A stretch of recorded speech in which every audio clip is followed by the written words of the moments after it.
In the name of God, the most gracious, the most merciful, welcome to another session of Finding God. We are continuing Surah Al-Zukhruf, which means ornaments of gold. You have to pardon my voice a bit. I've been unwell for the past couple of days, so my nose is slightly blocked. But I will use my ability to orate and gesticulate to make my points very clear. Last time we read the chapter up till verse 35.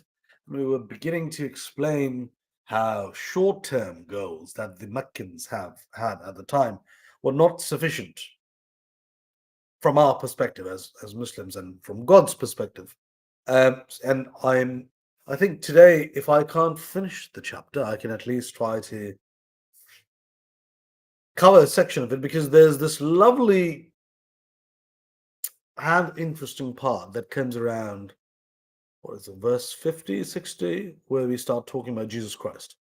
And I'm going to do the translation, obviously, I'm going to read it out, but then I also want to ponder it a bit, why it is stated in that manner.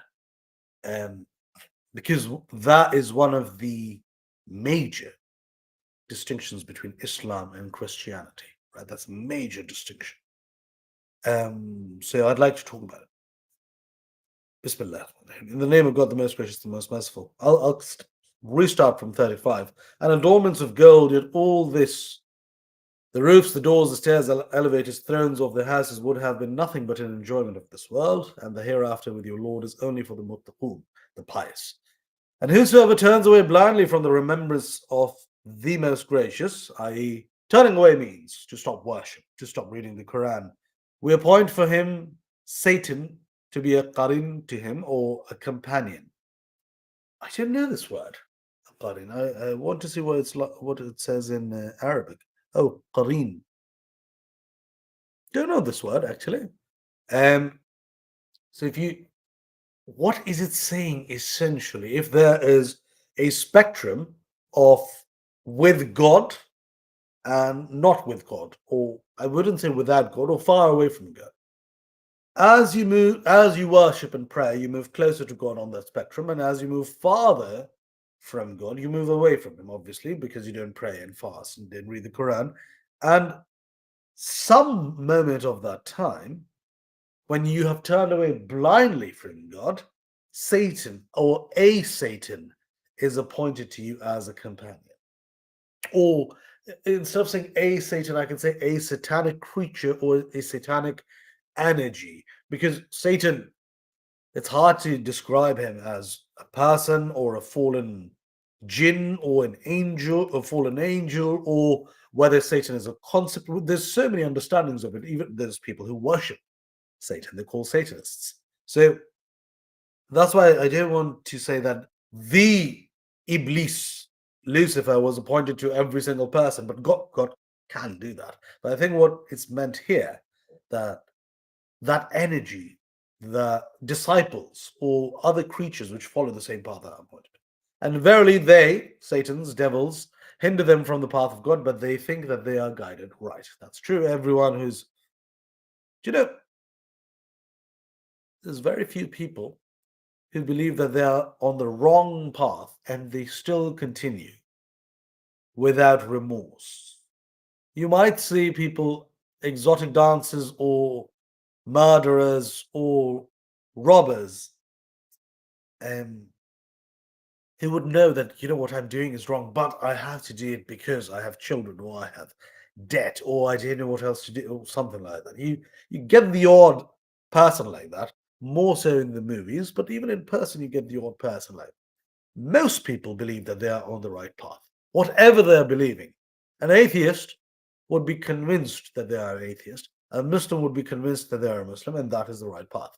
It is. And so, if I would draw multiple spectrums or spectra, if I draw spectra, there is a section in the middle where doubt and creativity and openness to newness happens. And at the extremes, you are certain of where you are. So it's absolute, and then there's flexibility. So it's very interesting to me.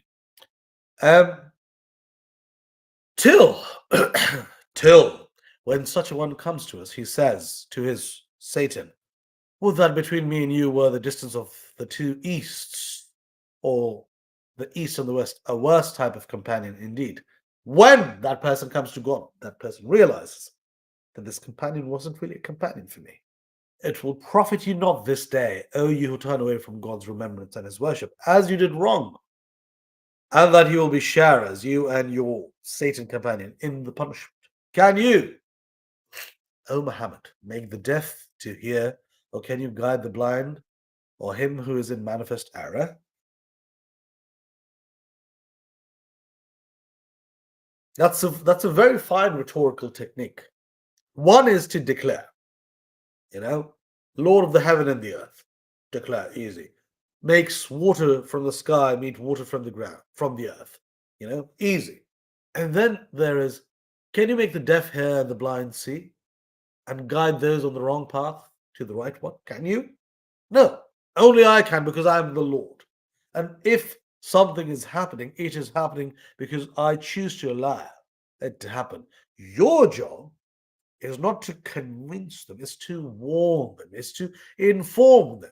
You're a messenger. I am the Lord, you are the messenger. You see what I mean? It's very different. And even if we take you away, O Muhammad, we shall indeed take vengeance on them. Or if we show you that wherewith we threaten them, then verily we have perfect command over them. So hold you, O Muhammad, fast to that which is revealed to you. Verily you are on the straight path. See, even the Apostle of Peace, even the Prophet of Islam is being reinforced, reassured by the Lord that look, whatever you believe, hold on to it. You are on the right path. God, the creator of the universe, is telling the messenger who he himself has chosen. Wouldn't it have been better if God had chosen a messenger who would be completely blindly in agreement without a shred of a doubt, and God said, go tell them this. Yes, sir. Okay, I will go tell them this. Why did God choose a human and not an angel? Because our ability to reason is tied hand in hand with our ability to doubt. In fact, the scientific method is a method foundational to reason, and it is based on consistent doubt. You have to falsify, you have to test, you have to verify, you have to constantly look at evidence and make judgments. It is always based on doubt. The null hypothesis is always negating the phenomenon or the statement. Always negating, and you try to disprove the null hypothesis. Sorry, it's becoming too scientific or mathematical, but that is the fact. So our capacity to doubt is our foundation for reason. So the person stating the message also has to go through that process, as the Prophet did in his early days. He was like, where is this sound coming from? Whoa, in the cave, what am I hearing? Am I going crazy? Something wrong with me? No, there is a God. Oh, I am the it's doubt and reason and doubt and reason. And that is how he can go and say the message to someone. And if the person says, well, I believe 60% of what you say, but the other 40% I'm not convinced about. So a human being can communicate with that. An angel can't. And an angel say, well, no, that's all I know. I've been told to believe this and I believe it and I don't doubt it. You know what I mean? Angels are more like machines. I would cast the big four separately: Gabriel, Israel, Michael, and Israfil. I would count them separately because God has ascribed them special powers or duties. But all other angels are simply obeying commands. They don't have the capacity to reason or to doubt. And verily this, the Quran is indeed a reminder for you, Muhammad, and your people, all your followers, and you'll be questioned about it. And ask, O Muhammad, those of our messengers whom we sent before you, did we ever appoint other gods or alihah to be worshipped besides the most gracious? And indeed, we did send Moses with our verses to Pharaoh and his chiefs, inviting them to Islam. He said, "Verily, I am a messenger of the Lord of the Alameen." We've covered this story just 2 weeks ago. We're just going to go over it again. But when he came to them with our verses, behold, they laughed at them. It's true. And not a single verse, and not an ayah. We showed them. Okay, I understand. And not an ayah we showed them, but it was greater than its fellow. Ayah is another word for verse or sign or proof. And we seized them with the torment in order that they might turn from their polytheism to God's religion. Now, I'm going to stop here a bit. It's only relaying the story, the event. It's only relaying the event of when Moses turned up to the Pharaoh's castle and said, "Well, look, I have these verses, I have these proofs." But the translation is not. It's not. It's not clearly written.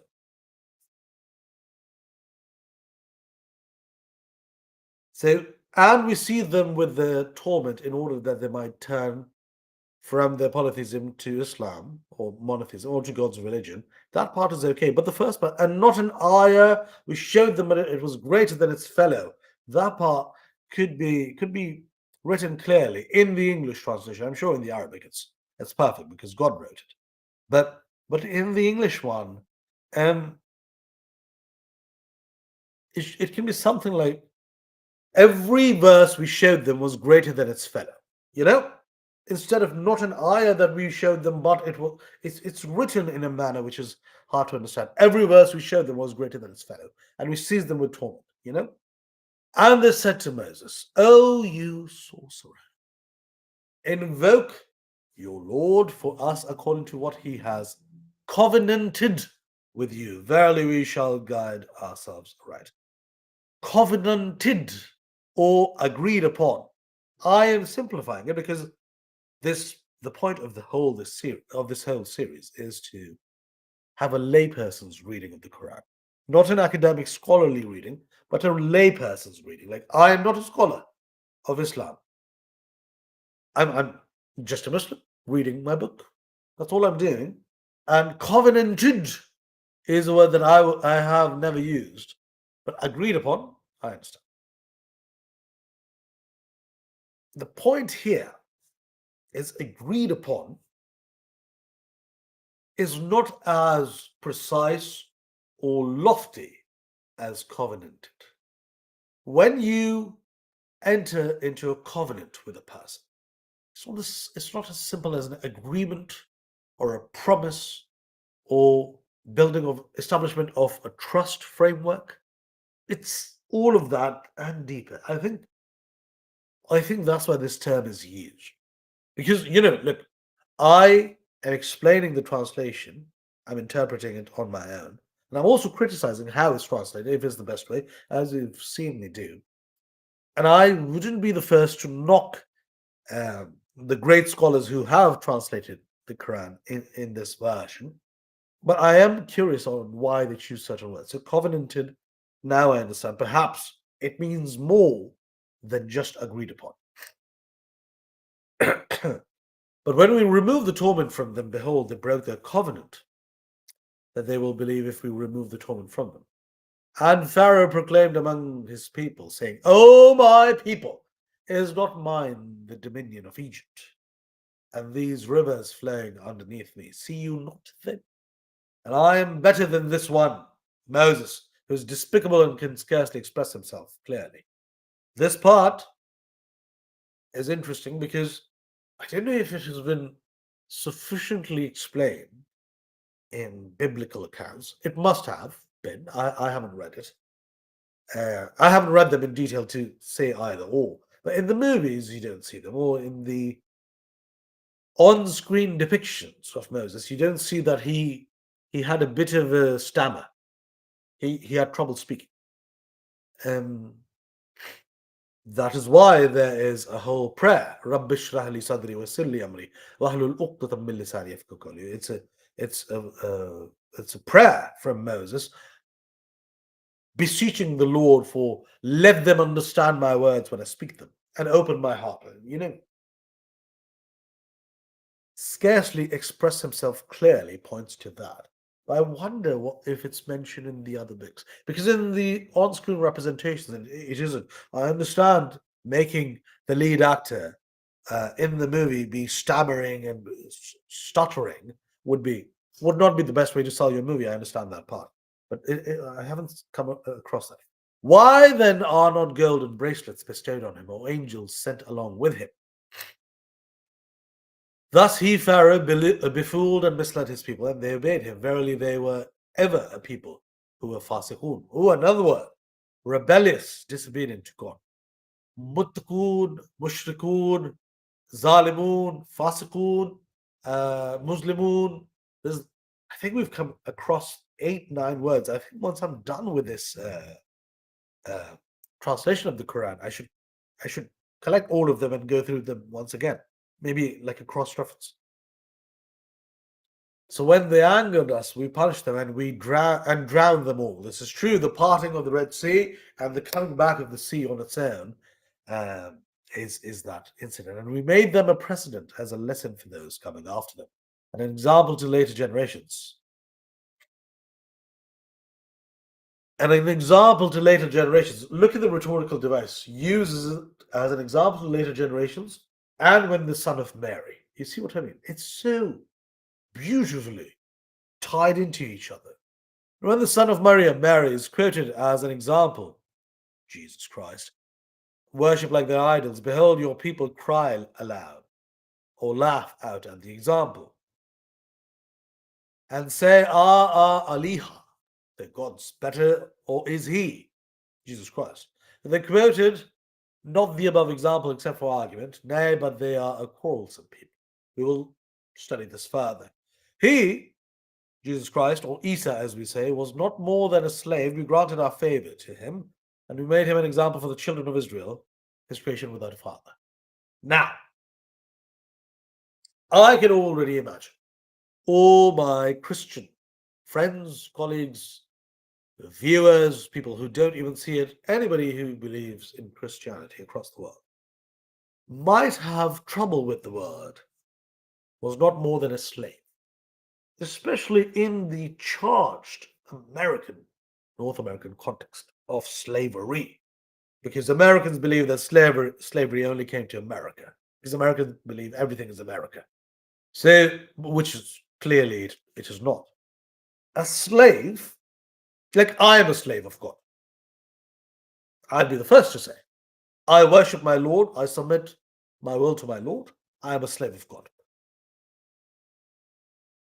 The translation of the word is severe given our current context and given the venerated status of his Lord Jesus Christ. I say it for the Christians. For the Christians, it's venerated to the level of divinity. For us, he is venerated and respected at the level of a great prophet. In Islam, we believe we've had over 100,000 prophets. But the big 4 or 5 are Muhammad, Jesus, Moses, Abraham, Noah. These are the big 5, I'd say. And then there are others, obviously, like Joseph and David and Solomon and Adam, and there's many other ones too. But these are the few. And Jesus Christ certainly is a very important prophet for us. But we do not believe that he was divine. We don't. And the book is stating similar. The book does state that. I think I covered that before. And the book also states that he was not more than a slave. And a slave means simply somebody who worships me.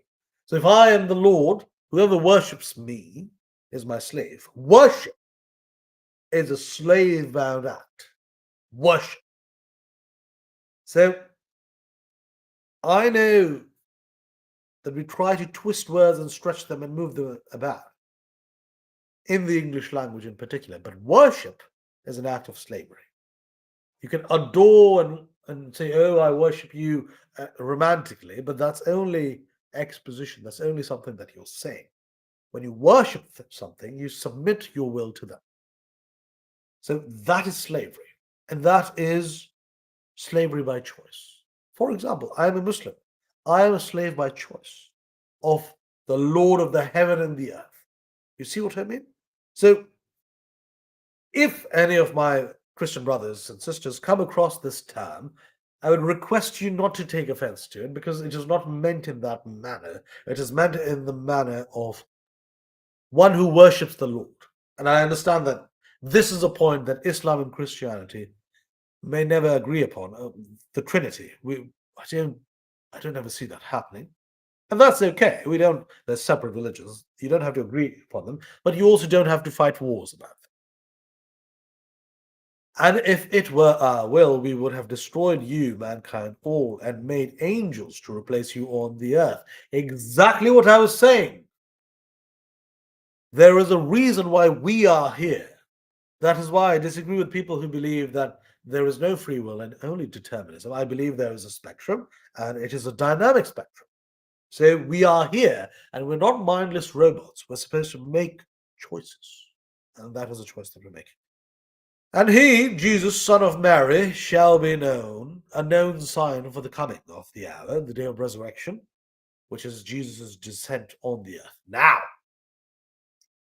I hope it is mentioned in subsequent chapters of the Quran. If not, I will spend some time on it at a later date, because we do believe that Jesus Christ was not killed on the cross. Here's the thing, because in Christianity you believe he was killed on the cross, or another word, what's another word? Murdered on the cross? Another word. I can't think of the right word. I don't mean to be disrespectful to Jesus Christ, peace be upon him, but another word is used. He was crucified. When you're crucified, you end up dying unless you're made of stone or steel. He was crucified, and then he was resurrected 4 days later, a few days later. We believe that when the crucifixion happened, God took Jesus away. He was not there anymore. Somebody else is away. And on the day of resurrection, he will be sent back to the earth. When the Antichrist and all that whole prediction that we have of the coming future, when that happens, Jesus Christ is going to turn up and lead us to victory. That is what we believe. Honestly, that is what we believe. It's referring to that. Shall be known a known sign for the coming of the hour, his descent on the earth. Therefore, have no doubt concerning it, and follow me, God. Be obedient to God, O mankind. This is the straight path of Islam and leading to God's paradise. And let not Satan hinder you from the right religion, which is Islam. Verily, he, Satan, to you is a plain enemy. And when Jesus came with our clear proofs, he said, I have come to you with al-hikmah, which is prophethood. And in order to make clear to you some of the points in which you differ, therefore fear God and obey me. Now, if you remember the last chapter that I was covering, the poets, Ash-Shu'ara, last chapter, didn't it have multiple stories of different prophets saying the exact same thing? The exact same thing was being said by multiple prophets. And now Jesus Christ is saying, same thing. Fear God and obey me. Verily God, he is my Lord and your Lord. So worship him alone. It's the only straight path. But see, this is the thing. You bring religion and truth to people, and by nature, we are going to resist it. By nature, we're going to push against it. So, but the sects from among themselves differed. So woe to those who do wrong by ascribing things to Jesus that are not true, from the torment of a painful day. The foundational principle of Islam is believing in the oneness of God. That's a foundational principle. God can forgive missed prayers, missed fasts, ungiven charity, missed pilgrimages. What God does not forgive is bad behavior with your fellow human being. That you have to ask forgiveness directly. And God does not forgive shirk or belief in more than one Lord. There must be a better word for shirk rather than what I said. Believing in multiple gods. So the Trinity does not align with that foundational principle. That is why I said they are very similar religions in many things, but fundamentally The cause do not match, and we can't force them to match. Can't. I wish we could find common ground, and the common ground is we all believe in tolerance and care and love and everything, sure, but the foundational principles don't match. Do they only wait for the hour that it shall come upon them suddenly while they perceive not? Friends on that day will be foes one to another except the pious. That's true. You can see it even today.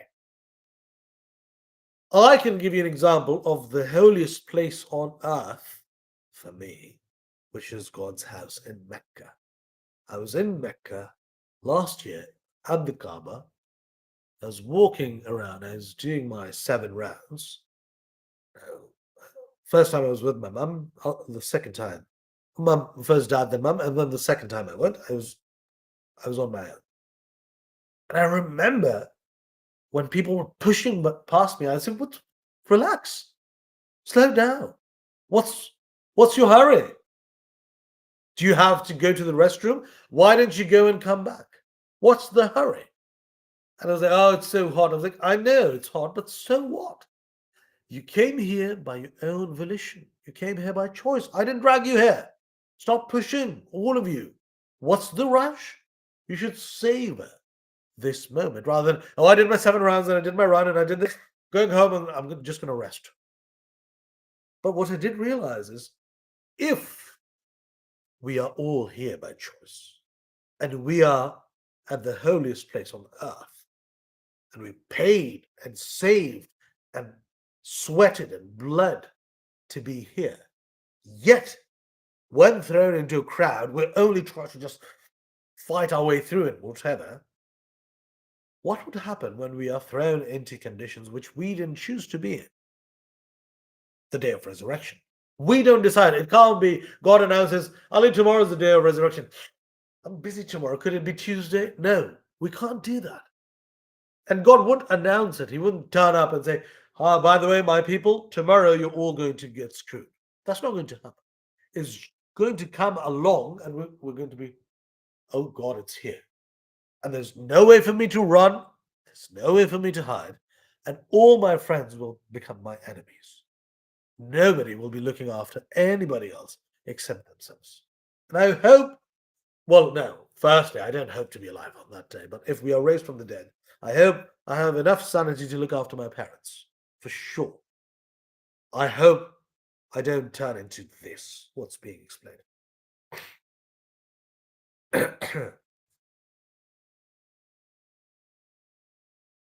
It will be said to the true believers of Islam, my worshippers, no fear shall be on you on this day, nor shall you grieve, you who believe in our verses and were Muslims, who submit to God and believe in the oneness. Enter paradise, you and your wives, in happiness. Now, you and your wives, one can replace the word, it should say zawj or something. Yeah, azwajukum. So it doesn't only have to be wives, it can be spouses. So if one has a critique of why does it say wives, does that mean husbands cannot enter? Well, firstly, the men who you're going with are your husbands. Why is it only addressed to men? No. Maybe it's addressed to spouse. Okay, or partners. Everything isn't a patriarchal gaslighting maneuver. Okay, just relax. Trays of gold and cups will be passed around them. There will be therein all that inner selves could desire, and all that eyes could delight in, and you will abide therein forever. Yes, nothing to see here except there will be therein all that inner selves could desire. I focus and think about this a lot because right now there are 10 things that I want. 5 years later, there will be 10 more things, right? Because when I achieve these ones, I'll have new ones. That's human nature. We're never fully satisfied. But when you enter a space like this, where all that your inner self desires is there, I don't know what that would feel like. Right now, if I want Chinese food, I order it. It turns up, I eat it. I'm very happy. I'm very grateful to my Lord for giving me the means to do so. But it's not all that I desire. It is some that I desire in that moment. You see what I mean? There's a big difference there. This interests me. This is the paradise which you have been made to inherit because of your deeds which you used to do in the life of the world. Therein for you will be fruits in plenty, of which you will eat as you desire. Verily, the mujrimun, the criminals, disbelievers, will be in the torment of hell to abide therein forever. Do you see how beautifully the transition has taken place? We were talking about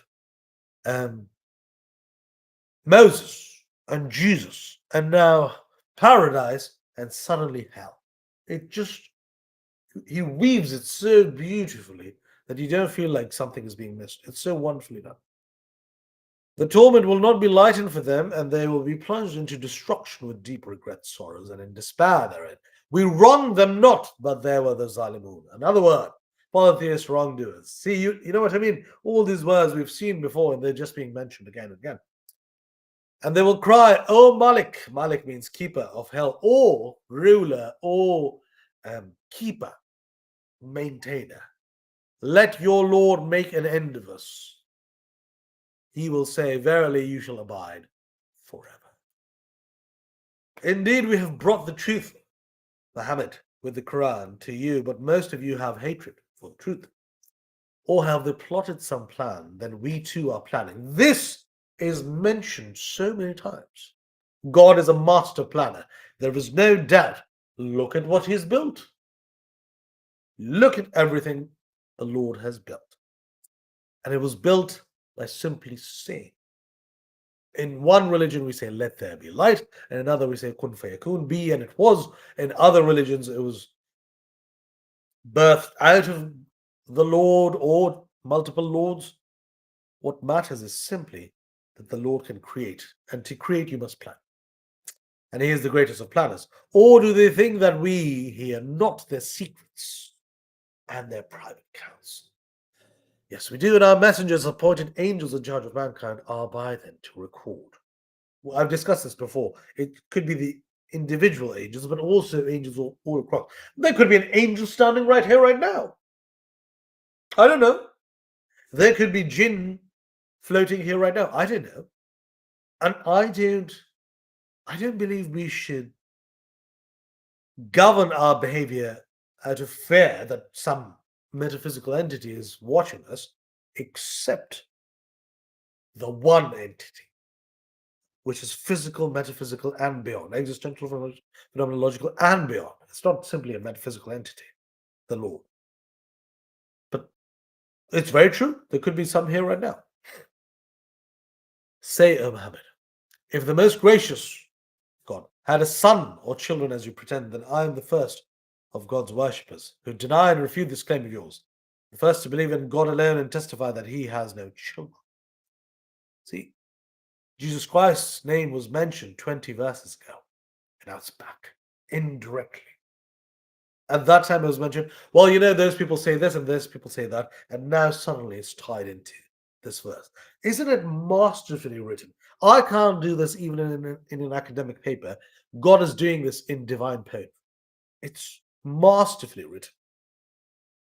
Glorified be the Lord of the heavens and the earth, the Lord of the throne, exalted be He from all that they ascribe to Him. So leave them alone to speak nonsense and play until they meet the day of theirs which they have been promised. It is He who is the only Ilah God to be worshipped in the heaven and the only Ilah God to be worshipped on the earth. And He is the all-wise, the all-knower. See, now you see, it's so brilliantly done. Now, you've covered the topic. I, Muhammad, if they ask you, say this, I don't believe that Jesus Christ was the Son of God. God doesn't have children, blah, blah, blah. And finish. God is glorious, glorified is He, heaven and the earth. He's the all-wise, the all-knower, and blessed be He to whom belongs the kingdom of the heaven and the earth.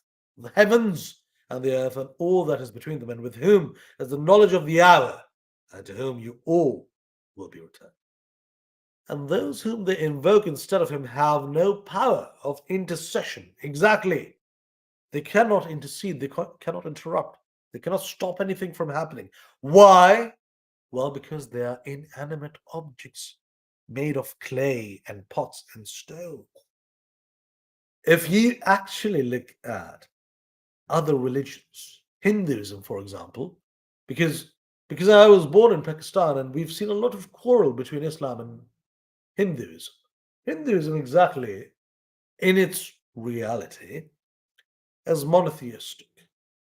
Ishwar is monotheistic, divine, but they believe God in many forms and they create idols.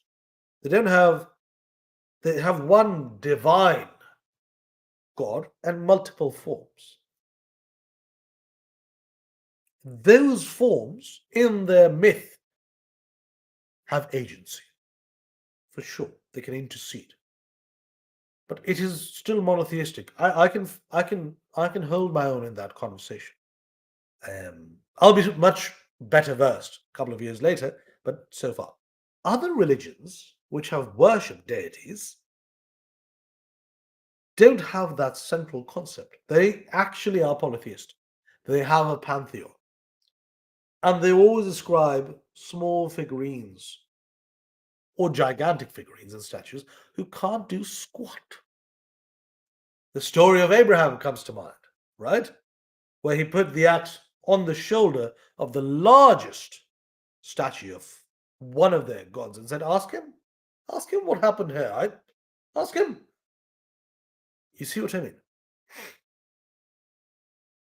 And those whom they invoke instead of him have no power of intercession except for those who bear witness to the truth knowingly in the oneness of God and obeying his orders. And they know the facts about the oneness of God. And if you ask them who created them, they will surely say, God, Allah. How then are they turned away from the worship of God who created them? And God has the knowledge of Prophet Muhammad saying, O my Lord, verily these are a people who believe not. So turn away from them, O Muhammad, and say, Salam, but they will come to know. And I just want to quickly look at the footnotes if anything is explained in detail. The provision of the verse was abrogated by the revelation of the verse fighting against them. Okay, this will be explained later. Okay, this footnote didn't really add to the overall message that we were saying. Turn away from them, O Muhammad, and say salam, but they will come to know. I think the chapter finishes here, so I'm going to stop here, obviously, because the chapter's done. But I want to briefly ruminate in what has been discussed, because the same message has continued from the previous chapter and the chapter before and the chapter before. The same message is being carried forward. There's no doubt about that. And the story of Jesus Christ was mentioned.